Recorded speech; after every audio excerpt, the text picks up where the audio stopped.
En mars enfin, le second one-shot des Maléfices du Dantracon, succès d'année. Je scénarise avec Olivier Gay, Olivier Boiscomin au dessin et Claude Gutt à la couleur. C'est vraiment un album chouchou que j'ai adoré écrire, Olivier Gay aussi.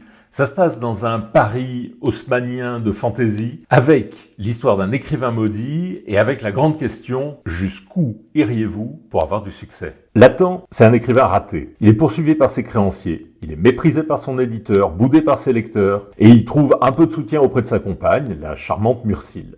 Mais son destin va changer lorsqu'un riche marchand l'engage pour écrire ses mémoires.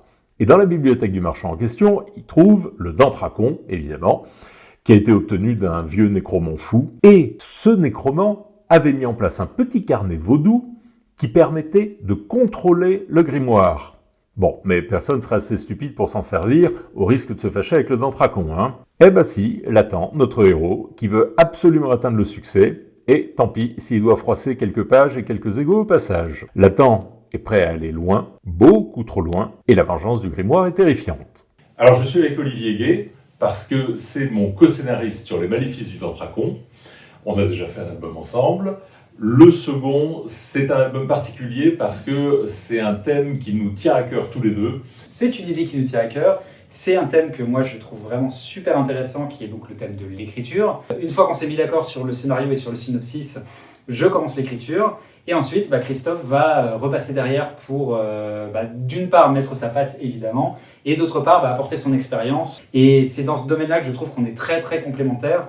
Moi, j'adore travailler sur les personnages, avoir des personnages vraiment très expressifs, très habités. Et Christophe, non seulement, évidemment, adore lui aussi rajouter des choses aux personnages, mais en plus apporte sa connaissance de création d'univers. Et tu te sens pas trahi par ce que je fais de tes personnages parfois ? Alors parfois, ça peut m'arriver. La plupart du temps, au bout d'une heure, je me dis, oui, effectivement, la scène marche mieux comme ça marche mieux avec une case de moins, ça marche mieux avec les personnages dans un autre sens ou avec un autre dialogue. Du coup, le résultat final, c'est non seulement une addition de ce qu'on apporte, mais j'espère une multiplication.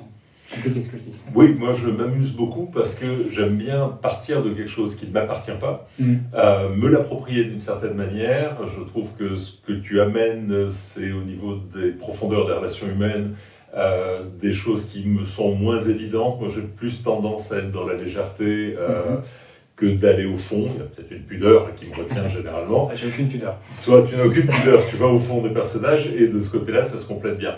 Alors, cette histoire de romancier maudit, c'est bien vécu ? Oui, bien sûr. En fait, la vraie question qu'on se pose et qu'à mon avis tous les lecteurs se poseront, c'est jusqu'où est-ce qu'on est prêt à aller pour avoir du succès. Évidemment, ça fait écho à un certain nombre de choses qui peuvent se passer dans le monde réel, mais là, évidemment, ce qui est très important, qui est la pièce centrale, c'est le Dantracon, ce grimoire magique qui est capable d'exaucer tous les souhaits, même parfois quand on n'aimerait pas qu'il aille aussi loin. Alors, Olivier Boiscomin, bien sûr, toujours au dessin, et Claude Gutt à la couleur, les magnifiques couleurs de Claude, qu'on retrouve tout de suite. Moi, j'essaie d'accompagner le récit à mon niveau, le mieux possible, par le choix des éclairages surtout, parce que la couleur, c'est avant tout un travail d'éclairage, avant tout, toute chose, avant le choix de la palette, tout ça. Chaque coloriste a sa palette particulière. Le travail d'éclairage est très important, parce que c'est ce qui sert à la narration, c'est ce qui permet au lecteur de donner de la fluidité à son récit. Au départ, je m'étais dit, tiens, Paris, c'est plutôt les toits en zinc, ce genre de choses. Là, j'essaie de jongler avec ça. Là, il se trouve qu'il y a des ambiances à définir qui sont plutôt reposantes. Moi, j'ai toujours cette envie d'être efficace pour le plus rapidement possible. Il faut surtout qu'on voit immédiatement ce que la BD va raconter. La couleur, c'est pas juste être joli, effectivement. Donc voilà, c'est une histoire complète, un beau one-shot de 64 pages qu'on peut lire sans avoir lu aucun des albums référents au Dantracon précédent. Et puis voilà, c'est mon album coup de cœur de l'année, et ça tombe bien, je l'ai en partie écrit.